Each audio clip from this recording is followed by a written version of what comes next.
हाँ, आज फिर लाइव आने का हो गया। बस ऐसे कई प्रश्न आ गए। पीछे मन तो था, लेकिन इतनी जल्दी ये आज आ जाऊंगा ये नहीं था, लेकिन ठीक है। जय हिंद ने कुछ प्रश्न कर दिया, फिर मैंने कहा चलो लाइव ही इस पर बात करते हैं। बात हो रही थी कि गुरु, विभिन्न तरह के गुरु और उनके मार्ग पर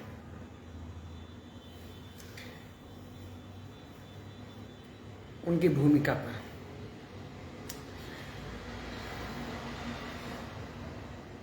समय के अनुसार चीज़ें बदलती रही हैं और बदलती रहेंगी। यह हमेशा से रहा है और हमेशा से रहेगा। जैसे कि शुरुआत में गुरुकुल की व्यवस्था थी, आश्रम की व्यवस्था थी। संस्कृत जो है उसको देववाणी कहा गया, देवताओं की वाणी।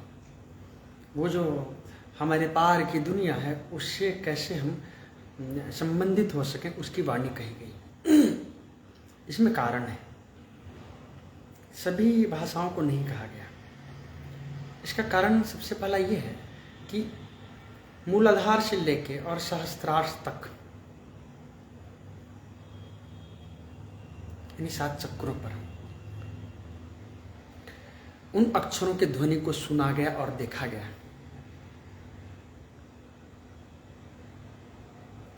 जैसे विशुद्धि चक्र है ना, स्वर वर्ण है ना, अम आम इम इम उम रिम रिम लिम लिम एम एम उम ओम अम आ। जैसे अनाहत चक्र पर है कवर्ग और चवर्ग, कम खम गम गम अगम चम छम जम झम झम टम ठम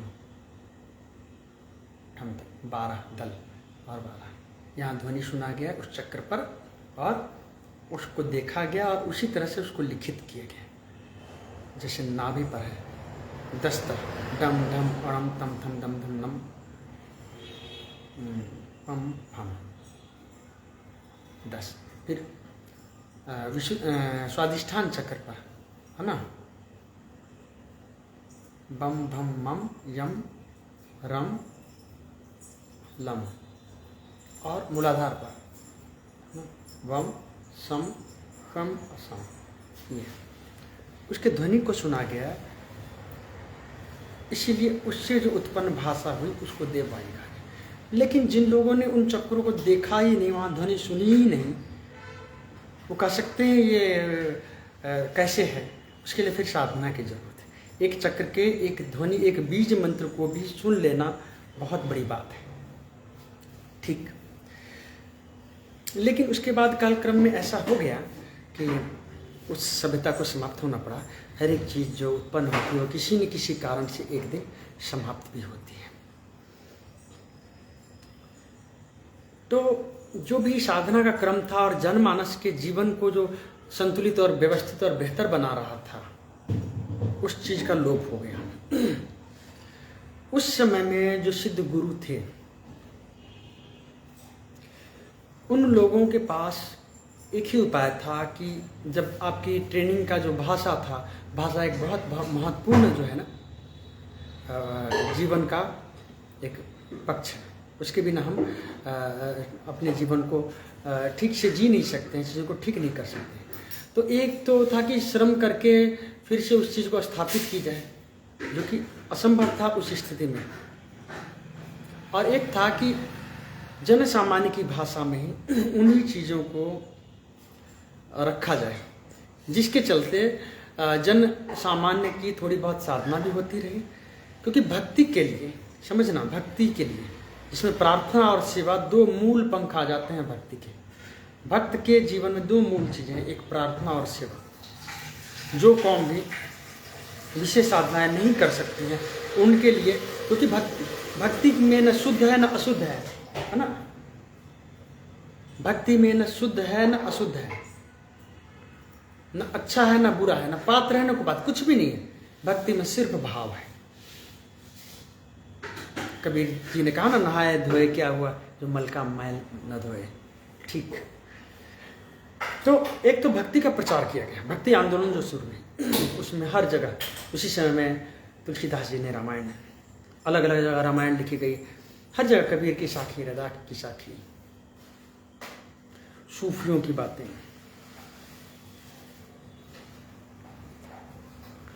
हर क्षेत्र की बातें। लेकिन आप यदि ठीक से पढ़ेंगे, गौर से देखेंगे, तो जो मूल ग्रंथ हैं यदि आपने पढ़ा हो तो ध्यान से, उससे अलग कुछ भी नहीं। हाँ, एक ही ठीक से नहीं पढ़ पाते लोग, उसके मर्म को नहीं समझ पाते। साधनात्मक बात मैं कह ही नहीं रहा। अब कहीं आप उसको नूर कह दो, कहीं दिव्य प्रकाश कह दो, कहीं डिवाइन लाइट कह दो, बात तो वही है। कहीं रामरस कह दो, है ना, कहीं सोमरस कह दो, बात तो वही है। तो उन्हीं चीजों पर आप ठीक ठीक यदि पढ़ेंगे तो आपको पता लगेगा कि क्या है।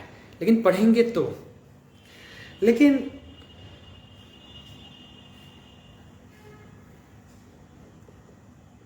जन सामान्य को, मन को भी, है ना, एक संबल देने के लिए और जीने का आधार हो सके, उसके लिए भक्ति का आधार दिया गया। और उसी में जो बहुत समर्थ थे, योग्य थे, जिनकी परिस्थितियां थी, उनको साधना की विधि भी दी गई। इसका एक और उदाहरण मिलता है पश्चिम के। अभी भी एक पीछे कोई हिस्ट्री चैनल पर मेरे ख्याल से प्रोग्राम आता था हॉन्टेड करके, उसमें अक्सर देखेंगे जहाँ भी कोई हॉन्टेड घर होता था उसके तहखाने में, या अक्सर तहखाने में ही, जहाँ पर उस जगह पर जहाँ कम लोग पहुँच सकते हैं, वहाँ एक ट्रायंगल बना होता था, उल्टा ट्रायंगल, एक सीधा और एक उल्टा। कहते थे यहाँ शैतान की पूजा होती है, और लोग घबराते थे, डरते थे, तरह तरह की एक्टिविटी होती है। ठीक ठीक इस बात को यदि देखी जाए योग शास्त्र के अनुसार, तंत्र शास्त्र के अनुसार, तो सीधा ट्रायंगल शिव का प्रतीक है, लिंग का, और उल्टा ट्रायंगल जो है, उल्टा त्रिकोण है, वो शक्ति का प्रतीक है। और ये दोनों का मिलन अनाहत चक्र पर होता है। अनाहत चक्र से ठीक ठीक साधना, साधक साधक हो पाता है। क्योंकि अनाहत चक्र एक ऐसा चक्र है, इससे नीचे के चक्र आपको शक्तियाँ तो दे जाते हैं, लेकिन यहाँ से देवत्व तो आप में आना शुरू होता है। ये जो अनाहत चक्र है आपका, यहाँ से चूंकि आपकी शुद्धिकरण, कहते हैं हृदय भाव शुद्ध है या नहीं है, भाव की शुद्धि के बिना शक्ति मिल भी जाए तो वो असुरत्व में ले जाती है, वो लोगों के कल्याण में नहीं ले जाती है। ठीक है ना। तो इसीलिए यहाँ अक्सर गुरु लोग इसकी साधना देते हैं कि अनाहत चक्र की साधना करके, और यहाँ से ही दूसरी दुनिया का द्वार बहुत तेजी से खुलता है। मतलब एक जो सूक्ष्म दुनिया है, यदि आप इस चौथे शरीर पर आप काम कर रहे हैं, तो जितने जो सूक्ष्म शरीर के तत्व हैं उस सब से आपका परिचय हो जाएगा, यदि आप अनाहत चक्र पर काम करना सीख गए तो निश्चित ही जो लोग वहाँ, अब यहाँ पर आके कोई लोग दीक्षा ले गए और कट्टरता इतनी होती थी तो चुपचाप किसी तहखाने, किसी जगह वो चक्र, आज भी हम चक्र की पूजा करते हैं, श्री यंत्र की पूजा करते हैं। और एक बात है कि जो लोग भी पूजा करते हैं यंत्र वगैरह की भी, वो गुप्त रूप से करते हैं। आपका यंत्र कोई दिखना नहीं चाहिए, दिखावे के लिए जो लोग रखते हैं वो अलग बात है। आपके यंत्र पर, आपके माला पर किसी की नज़र नहीं पड़नी चाहिए, ये ऐसा है नियम। तो उस समय भी ऐसा होगा। और मान लीजिए कि आपका पूरा परिवार, पूरा समाज किसी खास चीज़ को मानता हो और आपको लगता है नहीं इससे आगे की भी कोई चीज़ है, तो आप सामने में तो नहीं कर सकते। तो निश्चित ही यदि कहीं किसी जगह पर ठीक ठीक पूजा पद्धति हुई है, उन तत्वों से जगाया गया है, और उसका नेगेटिव फोर्स आ जाए कोई व्यक्ति, है ना, तो उसको दिक्कत तो आएगी। अब कहीं शुद्ध सात्विक पूजा हो रही है और वहाँ कोई तामसिक व्यक्ति आ जाए तो उसको दिक्कत तो होएगी। अब वही किसी ने उस शक्ति, हनुमान जी की शक्ति को जगाया है और उसको दिखना शुरू हो जाए तो कहेंगे अच्छा पता नहीं कोई ऐसा शैतान है, कोई ऐसा प्रेत है जिसका बंदर का मुंह है, उसकी पूंछ है या कुछ और है, तो उसको दिक्कत आएगी इस बात की।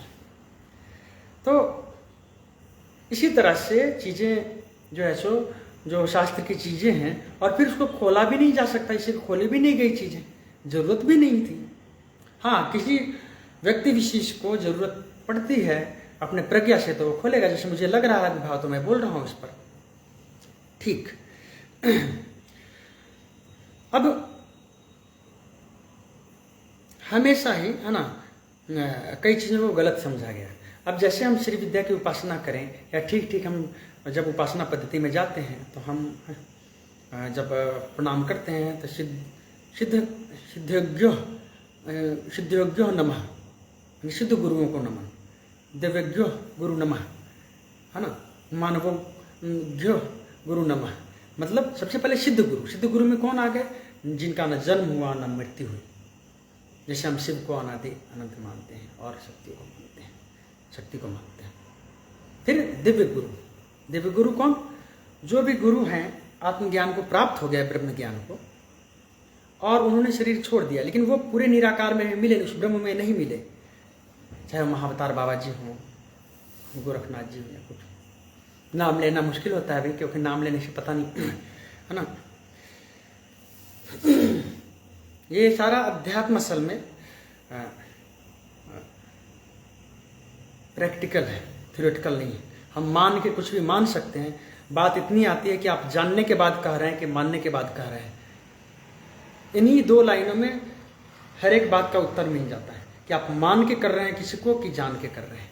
और ये अपना दिल गवाही देता है। हम जिस शक्ति पर विश्वास है उसी को साक्षी मान के अपने अंदर टटोल लें कि जो भी वक्तव्य हम दे रहे हैं वो हमारे मानने से है या जानने से है। और मैं जो भी कह रहा हूं यहां से, है ना, वो बिना अपने अनुभव के कुछ भी नहीं बोल रहा हूं।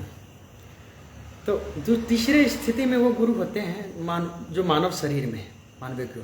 जब हम इस तरह से पूजा करते हैं तो अपने गुरु के साथ साथ उन सारे गुरुओं की ही पूजा हो जाती है।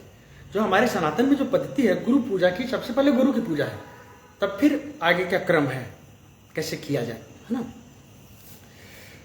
तो हम किसी को भी नहीं छोड़ते असल में। गुरु पद पर जो भी है, अपने गुरु के साथ जो भी गुरु पद पर है, तो हमारा इतना खुला है। लेकिन हम इस बात को कहते चले, हर चीज फिर साधना तत्व को समझाते चले, ये संभव नहीं है। और क्यों कहा जाए हमेशा ही? क्योंकि समझाने का मतलब उनके लिए है जो साधना के लिए उत्सुक है, जो सिर्फ शब्दों की बाजीगिरी करना चाहते हैं। उनके लिए समझाने का, समझ का कोई मतलब नहीं है। क्या कहा जाए उस पर? वो इसमें भी कोई बात निकालेंगे। पहले शास्त्रों को पढ़ने का अधिकार सबको नहीं था। क्यों नहीं था? पहले श्रुति स्मृति, सारे शास्त्र पहले श्रुति थे, सुन के साधना करनी थी। फिर स्मृति में आ गई वो चीज कि भाई स्मरण में रहे, फिर उस तरह से साधना करनी है। उपनिषद हुए, फिर वेद हुए, बाद में लिखी गई चीजें, लेकिन उसके बाद भी हमने गुरु तत्व को माना है।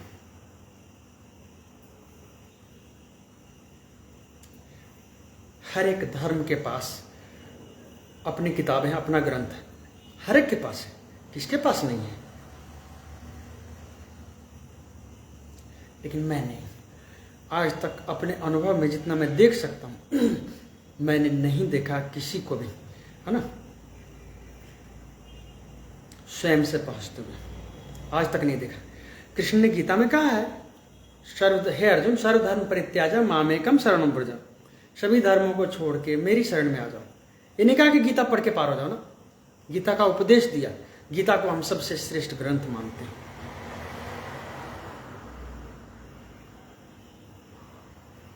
लेकिन कभी ये नहीं कहा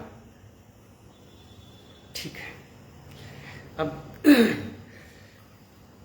जो जो स्थिति बदलती है, जो जो प्यास पकती है, तो चीज़ें बदलती हैं हर एक के लिए। तो ऐसा ही है और ऐसा ही रहेगा। और किसी का कोई प्रश्न हो तो मुझे लगता है जय हिंद, तुम्हें इस प्रश्न का उत्तर मिल गया होगा। और कुछ बाकी कहने को बहुत कुछ है, जैसे कि मिस्टिक स्कूल्स जो होते हैं उस पर, जैसे कि देखो काम करने का अलग अलग तरह के गुरु होते हैं। गुरु तो असल में एक ही है, लेकिन उनका काम करने का तरीका अलग होता है। गुरु मतलब जिसको ज्ञान की एक झलक भी मिल गई वो गुरु है। अब वो कितना जा पाता है अलग बात है, कितना इस माया के प्रपंच से ऊपर भी उठा हुआ है वो भी एक अलग बात है। कई तरह की बातें होती हैं उसमें। ठीक है, अब जैसे कि हमारे शरीर का तल है, एक मन का तल है, एक भाव का तल है। तो ये 3 तरह के तरीके हैं काम करने के मिस्टिक स्कूल के। जो रहस्य विद्यालय है उसमें जो जिनों का चुनाव होता है, एक तल शरीर का है, क्रिया योग, तुम आसन कर रहे हो, प्राणायाम कर रहे हो, शरीर को धूप में तपा रहे हो।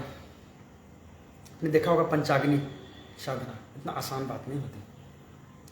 अद्भुत है ये कौम, आज भी इतनी गर्मी में चारों तरफ अग्नि रख के पंचाग्नि, और ऊपर सूर्य देव चल रहे हैं, और उससे भी ऊपर पति की सर पर अग्नि रखते हैं।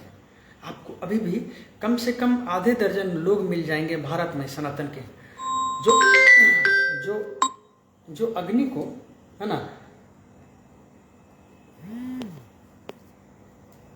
जो अग्नि की विशेष उपासना कर रहे हैं, और वो अग्नि जला के और उसके भीतर बैठ रहे हैं। अभी मैंने एक वीडियो देखा, वह कहें अग्नि उपासक, वो जलती हुई अग्नि में जहां दूध उबल रही है वहां हटा के और सर अपना पूरा दे दिया। कैसे है ये? यदि किसी किताब पढ़ने से ऐसा कुछ हो सकता है तो फिर नहीं, फिर पूरी प्रक्रिया है, ठीक है ना। ये एक तरह का स्कूल है, ठंडी है ना, बर्फ है, और वहां बैठे हुए -डिग्री टेम्परेचर में पानी में बैठे हुए, ये है शरीर। बहुत कम लोग सफल हो पाते हैं इसमें भी। 100 लोग चलते हैं तो 1 लोग सफल हो पाते हैं इसमें। इसमें कुछ भी नहीं होता था। पहले किसी मंदिर में अब खड़े श्री महाराज, बड़े तथाकथित ज्ञानियों ने, है ना, इसका मजाक भी उड़ाया है। नहीं, ऐसा नहीं है ना, ठीक है ना, मजाक उड़ाने की बात नहीं है भाई। आपको साधारण जनमानस के देखो, आप खुद ही अलार्म सुबह का 3 बजे ला के सोते हुए, 4 बजे ला के सोते हुए, सुबह उठना है, सुबह आप ही काट देते हो उस अलार्म को, और फिर बाद में पछताते हुए। ये तो आपका संकल्प शक्ति है। और जो व्यक्ति 15 साल से खड़ा है एक पैर पर या एक हाथ उठाए हुए, कोई बात तो है। हो सकता है वो आपकी तरह शायद बहुत अच्छी भाषा न बोल पाता हो, बहुत बना ठना ना हो, लेकिन कोई चीज है जो आप में नहीं है, कोई संकल्प शक्ति है, कोई एक आत्मा की शक्ति उसमें है, कोई विल है जो बहुत शक्तिशाली है, और वो शायद आप अचीव न कर पाए। कपड़े बदल सकते हैं, भाषा सीख सकते हैं, उस चीज के लिए बहुत श्रम की जरूरत है। क्या होता है उससे, सारी बातें तो नहीं खोलूंगा मैं, थोड़ी सी बातें। आप में इतना संकल्प हो जाता है कि आप फिर आगे की साधना के लिए बहुत सी सिद्धियां भी मिल जाती है। इसी स्थिति में इसको कहते हैं तप, शरीर का तप, है ना। तप की श्रेणी में रखा गया। एक स्कूल सिर्फ ये सिखाता था। बहुत से संत होते थे पुराने समय में, मंदिरों में हैं, खड़े हैं या अग्नि में बैठे हुए हैं, लोग जाते थे किसी कारण से अपने दुख को लेके, हमारी ये परेशानी दूर हो गई तो हो जाती थी, फिर उसी में से कोई उनके पीछे लग जाता था, या वो कहता था बच्चे नहीं हो रहे हैं, हमारे बच्चे हो जाएं तो हम एक बच्चे को दे देंगे, अब 4 बच्चे हो गए, एक को, या कोई उसी में सेवा करते करते कभी 3 दिन के लिए उस तप को उसने किया, फिर कभी महीने के लिए किया, फिर धीरे धीरे हो जाता था। इसमें बहुत ज़्यादा गाइडेंस की जरूरत नहीं पड़ती थी। अग्नि साधना वगैरह में भी अग्नि के मंत्र, अग्नि का आवाहन, विसर्जन, सारी चीज़ें होती थी, वो ठीक है, लेकिन बहुत ज़्यादा इसमें गाइडेंस की जरूरत नहीं पड़ती थी। इसमें गुरु की भूमिका बहुत ज़्यादा इस स्तर पर नहीं थी। हाँ, प्राणायाम योग जो इसका बहुत एडवांस लेवल है, जो योग क्रिया योग है, प्राणायाम, आसन, मुद्राओं, उसमें पड़ती थी। लेकिन अग्नि, धूप वगैरह में जलाना, उपवास करना, जल वगैरह में करना, बहुत तरीके थे इसके। कांटों पर लेटना, एक पैर खड़ा होना, बहुत तरीके थे इसके। इसमें जो लोग सफल हो जाते थे ठीक काफ़ी तरह की शक्तियाँ उनमें ये हो जाती थी, और आगे के लिए उनका मन तैयार हो जाता था उस ध्यान के लिए। आप क्या ध्यान कर सकते हो जब आपका मन इतना कमजोर, आप 1 मिनट आपका मन, आप घड़ी को देखो, टिक वो कर रही चारों तरफ, टिक टिक, 60 सेकंड में आपका मन पता नहीं कितनी बार कहाँ जा रहा है। इस मन के साथ आपको कितनी, कोई विधि भी दे दी जाए, कोई मंत्र भी दे दिया जाए, आप 100 साल करते रहो, कुछ ना होगा। उस मन का शक्तिशाली होना आवश्यक है। ये पहली ट्रेनिंग होती थी। दूसरी ट्रेनिंग होती थी जो इसमें सफल हो जाते थे, भाव की ट्रेनिंग, भक्तों का मार्ग, अपने को केंद्र से हटा के किसी को उस केंद्र पर डाल देना। गुरु हो, इष्ट हो, कोई भी हो। अब भाव इतना शुद्ध हो जाता था कि अपनी अहमियत ही खो जाती थी कि मैं कुछ भी नहीं। ये दूसरा है। इसमें गुरु की भूमिका होती थी या इष्ट की भूमिका होती थी। सूफियों का जो रास्ता है ना, वो इससे जुड़ा हुआ है। निश्चित वो बहुत ज़्यादा आपको वैचारिक नहीं होंगे जो पहले तल के व्यक्ति हैं या जो दूसरे तल के हैं, है ना, भाव की साधना करने वाले। लेकिन अब एक व्यक्ति बहुत संकल्पवान है लेकिन उसको फीलिंग ही नहीं, भाव ही नहीं है। हमें ऐसा लगता है अच्छा ज्ञानी के अंदर तो भाव नहीं होना चाहिए, उसकी ट्रेनिंग नहीं हुई। यदि वो ज्ञान के मार्ग तक सिर्फ शरीर के तल से गया है, समझना, सिर्फ तब करके गया है, उसमें फिर भाव नहीं हो। ये भी एक डायमेंशन है। जैसे आँख है, आँख होने का मतलब आपके होने से आँख ना हो तब भी आप हो सकते हो, कान ना हो तब भी हो सकते हो। ये भाव भी एक डायमेंशन है। कुछ लोग बहुत गांव के जो लोग हैं आप देखेंगे, शायद उनको बहुत अच्छा बातचीत करने ना आता हो, लेकिन ऐसे यहाँ से वो मिलेंगे, इस हृदय से जो है ना वो आपसे जुड़ेंगे। आपको लगेगा कि प्रेम बह रहा है उनसे, लेकिन आपको जुड़ाव महसूस होगा, लेकिन आपको लगेगा पता नहीं कोई इंटेलेक्चुअल नहीं है, शायद विल पावर भी ना हो उनमें, लेकिन भाव है। शरीर की जिसने साधना की है बहुत दिन जी जाएंगे, वो बहुत शक्तिशाली तरीके से रहेंगे वो, और संकल्प अथाह होगा उनमें। शरीर की जितनी तैयारियां जो योद्धा होते थे, संकल्प देखो, क्योंकि उनकी ट्रेनिंग ऐसी होती है। आप रोज दंड बैठक लगाओ, रोज एक्सरसाइज करो, आपका संकल्प कमाल का होगा, अद्भुत संकल्प होगा आपका। शरीर मजबूत होने वाले लोगों में आप देखो, खिलाड़ियों में देखो कितना लगे होते हैं। शरीर की साधना करके आप मन को मजबूत बना सकते हैं, ठीक। और फिर शरीर लंबे समय तक टिकने के लिए तैयार हो जाता है, क्योंकि आप एक धूप पड़ रही है और आपका मन कर रहा है नहीं जाना है और आप टिके हुए हो, तो आप मजबूत बना रहे हो। समझने की बात है इसमें। तो फिर बहुत लोग कहेंगे कि ये कैसे हो सकता है। ऐसा नहीं, शरीर को मजबूत बनाने से मन पर बहुत असर पड़ता है। कि सिर्फ शरीर की साधना नहीं हो जाती। जब आप 45 डिग्री सेल्सियस में चारों तरफ अग्नि जला के बैठ रहे हो, आपकी रोम रोम कह रहा होता कि नहीं, और फिर भी आप मन में भी भाव ना आने तो कि नहीं हमें बैठना ही है, कोई बात नहीं है। या ठंड में, जनवरी के ठंड में आप, है ना, गंगा स्नान में बैठे हुए हो, रोज 1 घंटे गायत्री जाप कर रहे हो, आसान बात भी नहीं होती। कहने में ना, करने में, मॉडर्निटी के नाम पर आसान बात नहीं होती। रजाई में बैठ के, ऐसे एसी में बैठ के, है ना, थोड़े बहुत श्लोक पढ़ लेने, पाठ कर लेने अलग बात है, करने में फर्क होता है। तीसरी स्थिति ज्ञान। इसमें श्रवण मनन निधि ध्यान चिंतन मूलाधार है। समझने समझाने, पढ़ने पढ़ाने के जरिए ऐसा व्यक्ति तर्क के मामले में कमाल होगा, बातचीत के आप अद्भुत रूप से प्रज्ञावान होगा। आजकल ऐसे लोगों से ही ज़्यादा जुड़ाव महसूस कर पाते हैं लोग, क्योंकि हमारी सारी ट्रेनिंग बचपन से ही पढ़ने लिखने की होती है। तो ऐसे व्यक्ति में भाव हो या ना हो, जरूरी संकल्प हो या ना हो, समझना इस बात को। उस मार्ग से भी एक मार्ग भी पर्याप्त होता है ज्ञान तक के लिए। लेकिन जो पुरातन स्कूल होते थे, रस विद्यालय, वो तीनों की ही ट्रेनिंग देते थे। भाई ये तीनों डायमेंशन, ब्रह्मा विष्णु महेश, सत्व रज तम, ये तीनों ही आपकी जो स्थितियां हैं, इस पर आपका, इसके पार फिर आप, इन पर आपका नियंत्रण और इसका उपयोग आप कैसे करें। और फिर इन तीनों के पार होती थी चौथी स्थिति। तो हमेशा ही आपके आसपास हो सकता है कोई भिखारी हो, और वो उस तब के चलते भिखारी हो। मुझे याद है आज भी 2007 का अर्धकुंभ था मेरे ख्याल से, मैं गया हुआ था, स्वामी जी मेरे साथ थे। तो वहाँ पर जो कुंभ के मेले का ऑर्गेनाइज कर रहे थे, उनसे मेरी घनिष्ठता थी। तो उन्होंने एक सन्यासी से मिलवाया, वो उस समय में 45-46 साल के थे, कि इन्हें कुछ योग विषय में कुछ समाधान से कुछ प्रश्न हैं। कि मैं गया, अद्भुत मूर्ति, तेज चेहरे पर जटा, गेरुआ पानी में। प्राणायाम पर उनके कुछ प्रश्न थे, मैंने बातचीत हुई, जो मैंने मार्गदर्शन किया, जो मुझे सनातन परंपरा के सन्यासी थे। अब उन्होंने व्रत लिया हुआ था कि कोई खुद से देगा तो खाएंगे, नहीं तो नहीं। वो 3 दिन से भूखे थे, लेकिन कहना भी नहीं। इतना आसान है इस चीज को निभा लेना। तो इस बात को शारीरिक मानसिक तल पर और मनोवैज्ञानिक तल पर भी समझने की ज़रूरत है कि इतनी आसान बात नहीं है। हम कह देते हैं चीज़ों को, इतनी आसान बात नहीं होती। तो हमेशा ही कई तरह के मिस्टेक्स और कई तरह के तरीके हो रहे होते हैं, लेकिन जब तक आपकी नज़र न हो, जब तक आपको बताई न जाए, तब तक आप समझ नहीं सकते कि आंख बंद करके कुछ हो सकता है, कान बंद करके कुछ हो सकता है, कि जीवा को उलट के भी कुछ हो, कि और भी कुछ चीज़ें हो सकती हैं, आप समझ ही नहीं सकते।